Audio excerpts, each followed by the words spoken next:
Ric Gazarian, a.k.a. Global Gaz, and the organizer of Extraordinary Travel Festival. Welcome back to the podcast. Pally, Bo, I love that enthusiasm. Thank you so much for that warm welcome. You know that I don't do online interviews, only when it's you. And this has become quite a tradition. This is the third time we're doing this, talking a little bit about what's going to happen at the Extraordinary Travel Festival. And we could have done it in person because now we're actually pretty close to each other. You're in Bangkok and I'm in Chiang Mai, but we're still doing it online. I was going to say we're kind of in that gray area of being virtual or in person. We're at least in the same country now since we are long-distance neighbors. And in the same time zone. Made it very easy to schedule.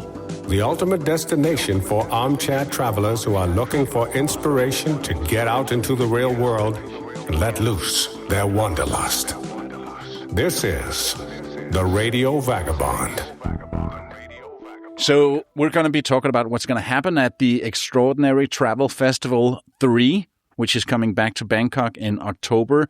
But just so that we don't only preach to the choir, can you tell us a little bit about what is the Extraordinary Travel Festival? Well, we have a couple of taglines for the event, but we'll go with the world's largest gathering of avid, accomplished, and adventurous travelers. It's all about community, being with your tribe, the content, awesome speakers, and travel and exploration in Bangkok, Thailand, the greater region. So those are the three pillars of the event. Yeah, and you said the magic word, which is kind of what it is to me, the tribe. It's more like you built a tribe here. Was building that community or taking part of helping that community always a goal for you, or did it just happen organically? Yeah, I would say it's organically, and there's a couple of drivers or attributes that led me to creating the ETF. One is I have a podcast like you, but not as popular or successful. Oh, I think so. No. But mine is more laser focused, that I only interview two types of people. People who've been to every country in the world or are in the process of completing that goal. I've been doing it for 11 years, which is crazy. Wow. I've gone to meet a lot of people virtually, some in people. So that's the first attribute. The second attribute is I'm a moderator in every passport stamp, one of the leading groups to trade information for people traveling to every country in the world. Facebook group. Facebook. The third is I actually, for 10 years, also organized a travel meetup in Bangkok, not specifically for people chasing 193, but when I look back, I think I did like 50 or 60 of these meetings. So there's a lot of like dry runs or practice of finding speakers, organizing, marketing. Mm-hmm. So those three attributes plus COVID, meaning I wasn't traveling much during COVID. And then I just one day thought like, oh, I have so many virtual friends or someone like you who I only get to see once a year or once every 2 years. Let me create a platform that gives the opportunity for everybody in the community to come together in person. Mm-hmm. And you said chasing 193, and for the people who don't know, that's the number of UN nations, and that's kind of the magic number. And your podcast is called Counting Countries, which is an amazing podcast, and I was honored to be invited onto that very early on in my journey, where I only visited 70.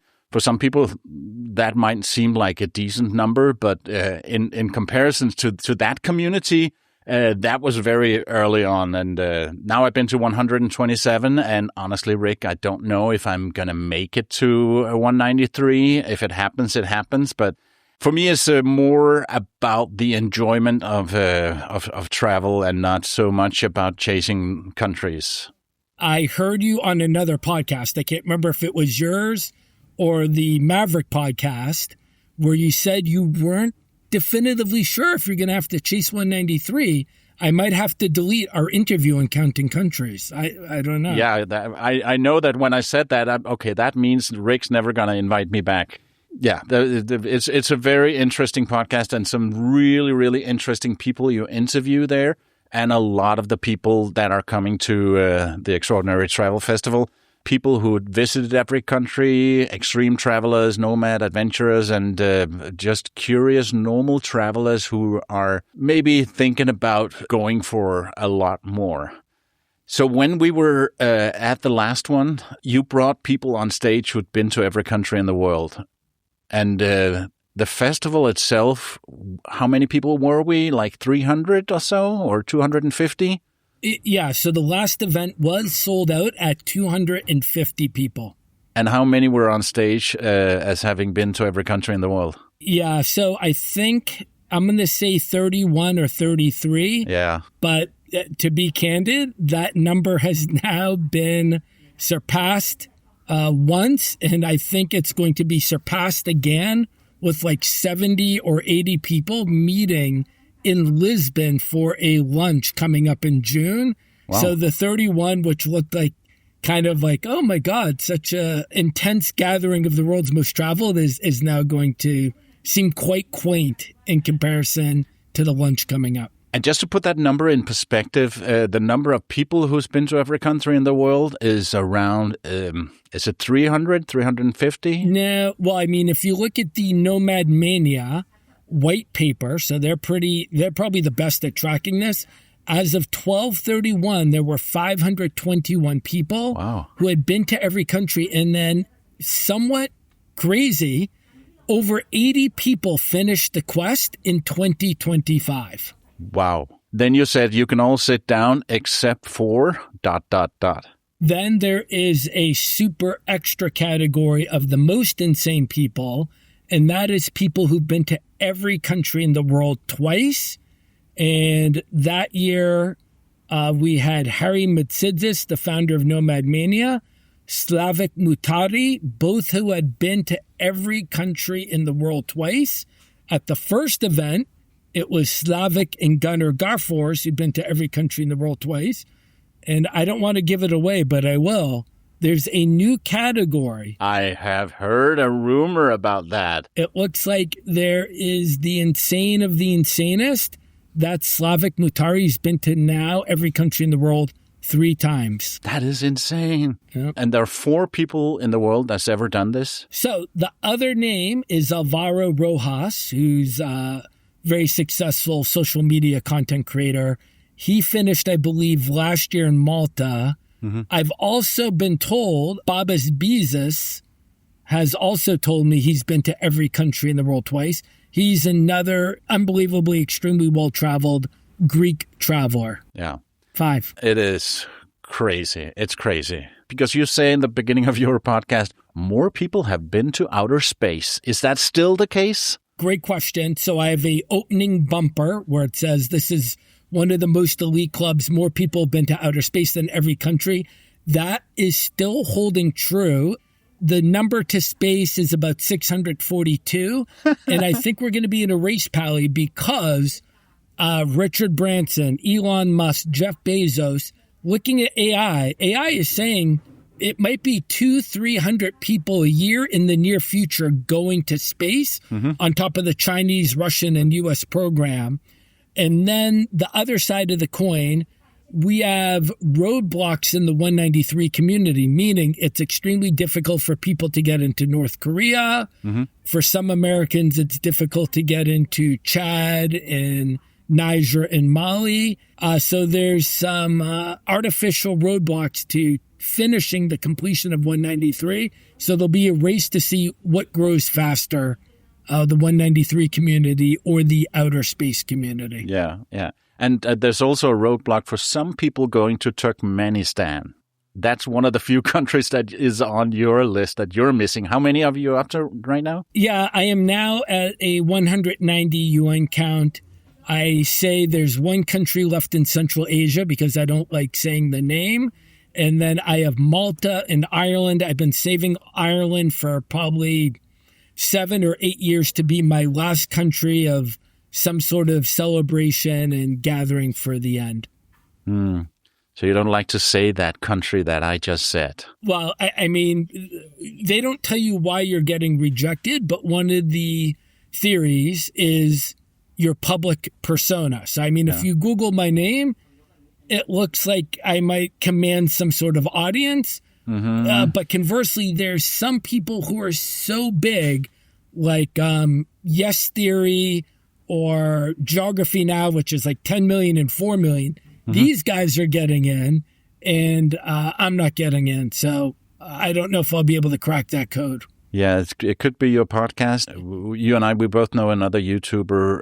He's big, but he's not as big as Yes Theory and Geography Now. Or Danish friend. He's also getting rejected all the time, and his theory is that it's also because of the YouTube channel. Very well, very well. Yeah. So what are the other two that you're missing?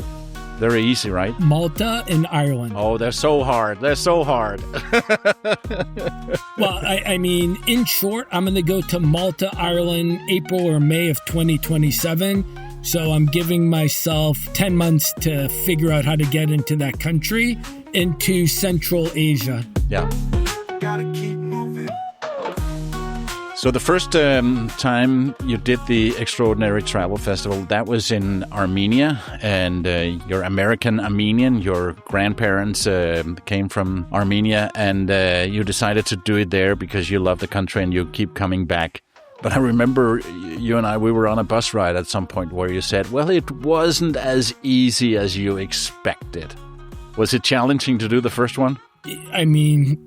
Yes. I mean, even the second and the third one seems to be so much more complicated and difficult than it needs to be. But all these events, the ETF is simply a labor of love. You're not getting rich doing it. You're spending a ton of time. But that payoff is when you put down that mic down for the last time Sunday afternoon, and you're greeted with a lot of smiling faces, and you see the friendships being created, the pictures online, and then a week or a month after the event, you're seeing strangers who met at ETF then going on trips together. That's the payoff for putting together the event. So hopefully I'll be doing it a third time come October. Yeah.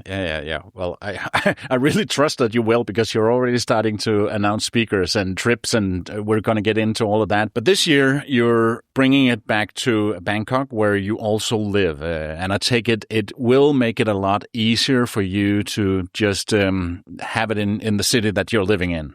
There's some definite benefits. I am a part-time, sometime resident of Bangkok, and the last event was in Bangkok. So there's simple things like printers. I utilized, I think, 5 different printers last year. I'm going to be going back to 4 of those 5. You have to find a place to rent computers. I'm going to go back to the same company. I had some staff that I worked with that week.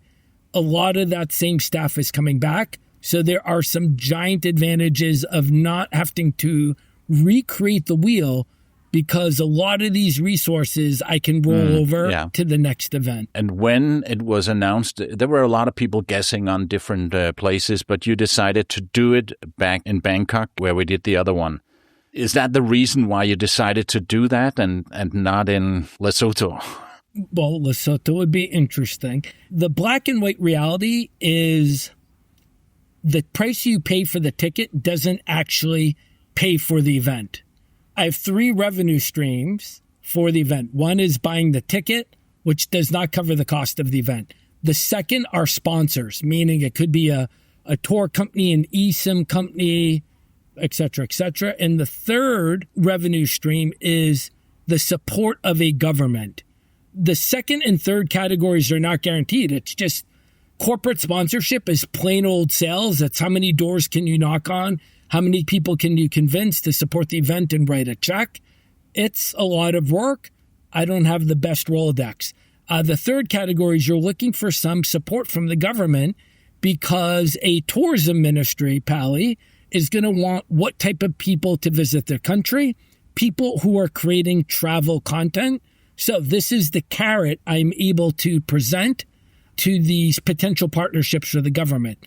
The reality is, after the second ETF finished, I met with a handful of governments, and I was not successful in developing a partnership with them partnering and hosting the third event. And the place where I could limit my financial loss the most would be to bring it back to Bangkok. So Bangkok was chosen almost by default because I couldn't come up with something as an alternative. I remember you said to me, it's going to be in Bangkok or it's not going to happen because it's just not feasible anywhere else. That's the reality. I mean, for the first event in Armenia, for the preceding 15 months before the first ETF, I lived in Armenia for 5 months between 3 trips. So it was 2 months, a month and a half.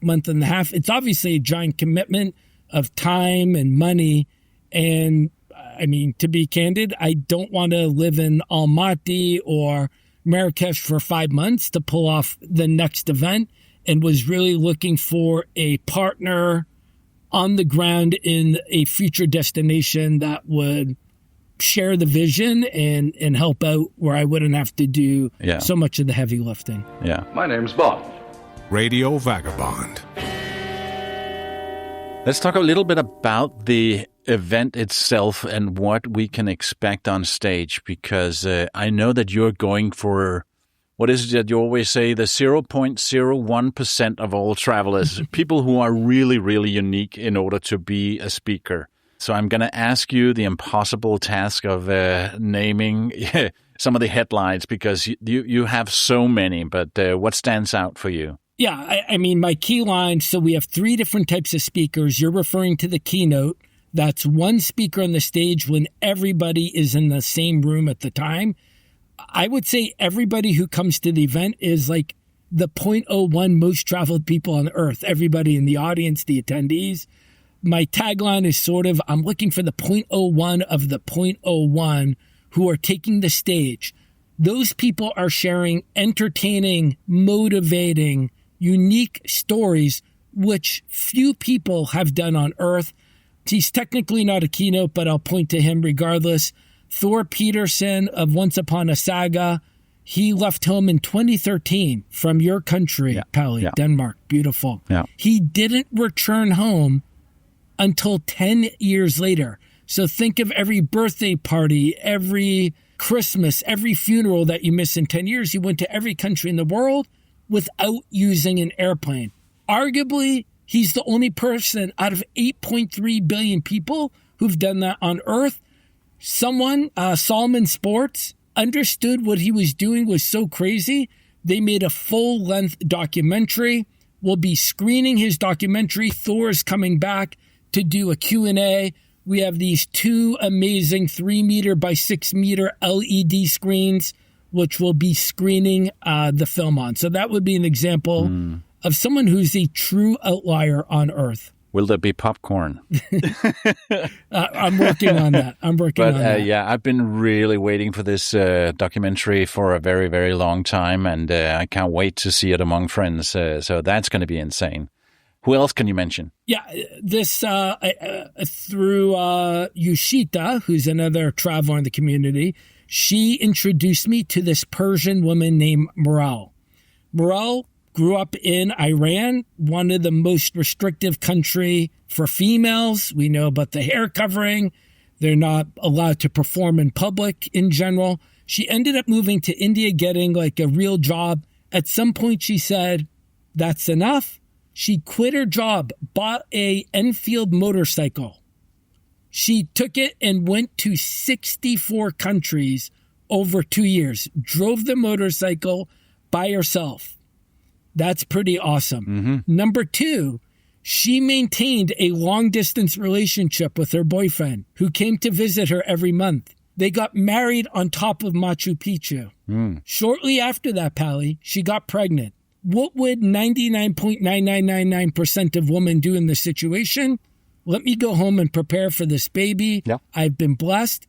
Not Mural. She was in Africa, driving from country to country, getting sonograms for the last 6 months of her journey as a pregnant woman. So, again, if we're using that 0.01 or 0.01, a woman growing up in an extremely restrictive society wants to break free of these traditions, not even legal to drive a motorcycle in Iran, drives a motorcycle not to one country or 2 countries, 64 countries, 6 continents, gets married, gets pregnant, doesn't quit.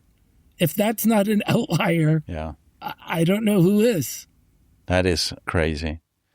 When I'm looking at the speakers list, one that stands out to me that I've been following is Yoon-hee Park, the North Korean defector. How were you able to put her on the speakers list? Yeah, this took a little bit work. Her name is Yoon-hee Park. She was born in North Korea, defected, now lives in South Korea. I'll give a shout out to fellow traveler Chris Sutherland, who came up with the idea.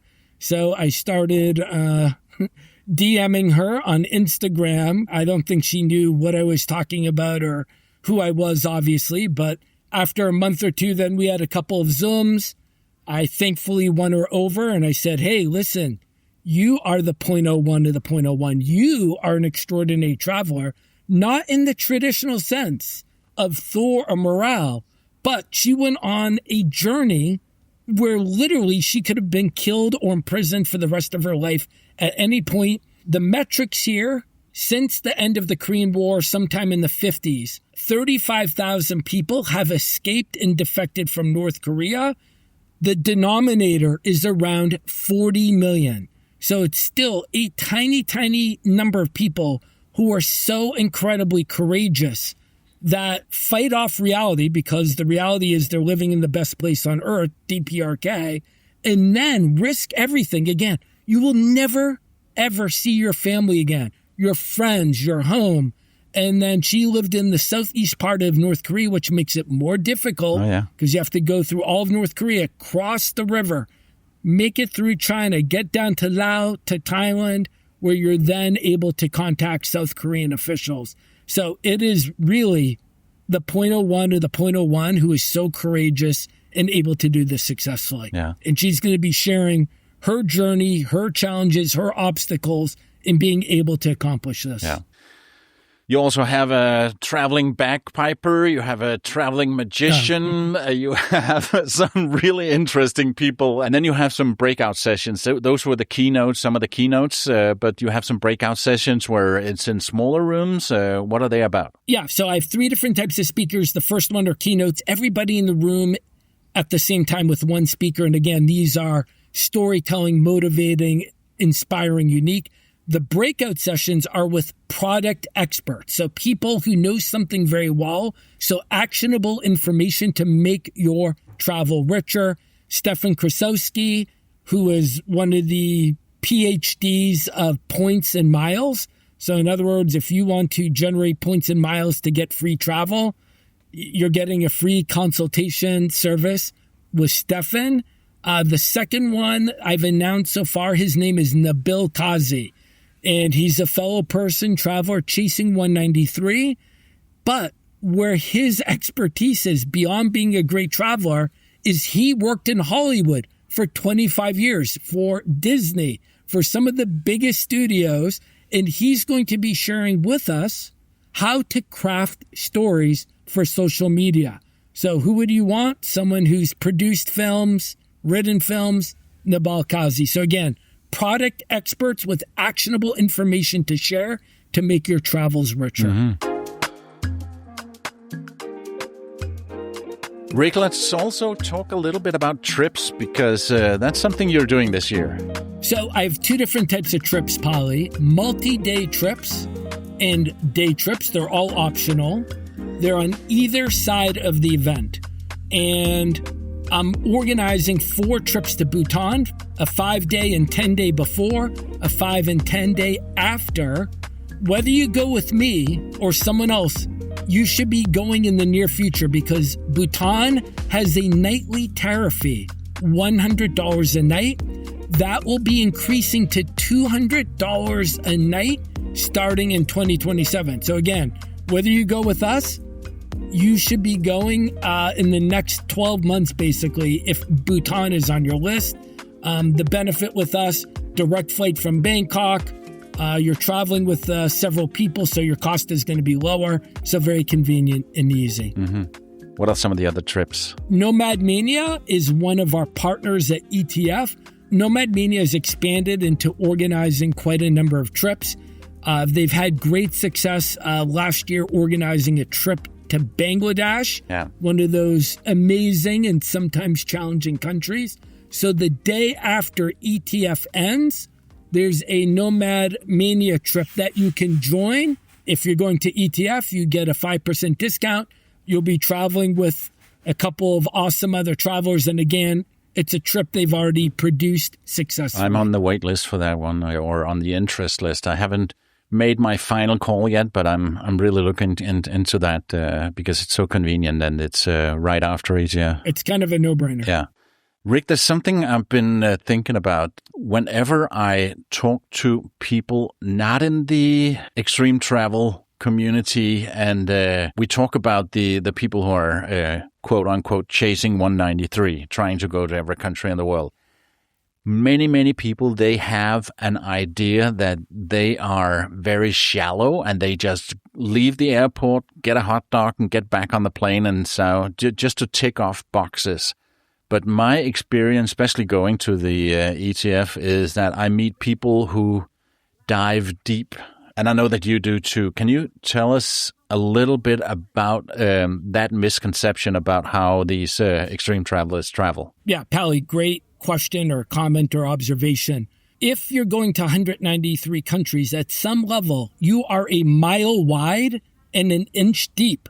That's just the simple reality. There's not enough days in the year to be a product expert in every single country.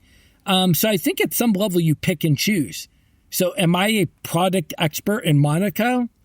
Nope. I got to be honest. I spent the day there. I took the train from Nice, spent the day there. I lost €100 in the casino, did a couple of other things, and then I took the train back. But conversely, I just left Myanmar for my 6th visit. So over a 21-year time period, I've now been to Myanmar 6 times for probably a total cumulative 6 weeks in the country. Mm-hmm. So again, if you're not in the community and you're criticizing 193ers, you might go, oh, well, you guys, you just go in and out of the airport, blah, blah, blah. Myanmar happens to be one of my favorite countries, and I'm taking the extra effort time to get to see a little bit more of it more intimately.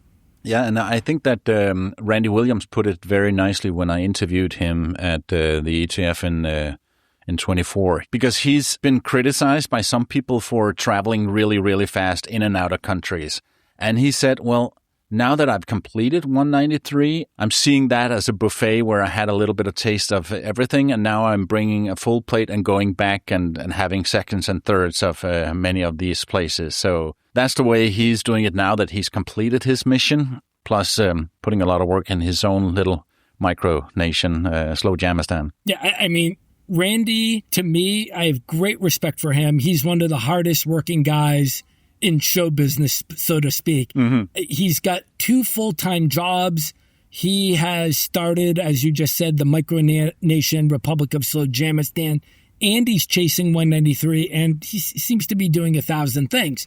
Arguably, you might say, oh, that's the type of guy, he finished 193, But my mad respect for Randy, he has not stopped traveling at all. He has kept at it. He's got finite amount of time. He maximizes every single day, and he's back out there on the road. And as he said, he tasted everything from the buffet. Now he's going back for 2nd, 3rds, and 4th. So hats off to Randy. Mm-hmm. Yeah. So we are recording this in May, and so this is still a few months, but how is ticket sales going for this year's event in October compared to the same time 2 years ago?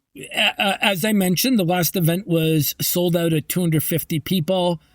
There seems to be 2 types of people, those who buys within the first 60 days and those who buy in the last 60 or 90 days.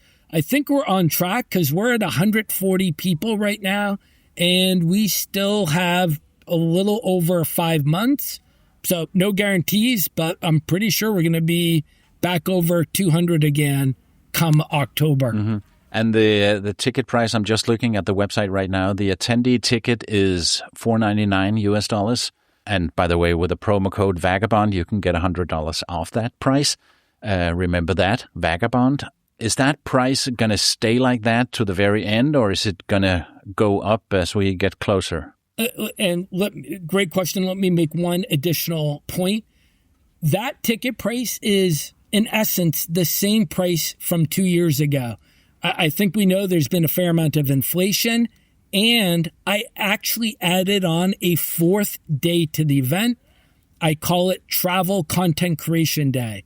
On that day, we are screening 2 travel documentaries, Thor, and then another extremely well-known traveler, Johnny Ward, and his mother are screening their documentary, doing a Q&A.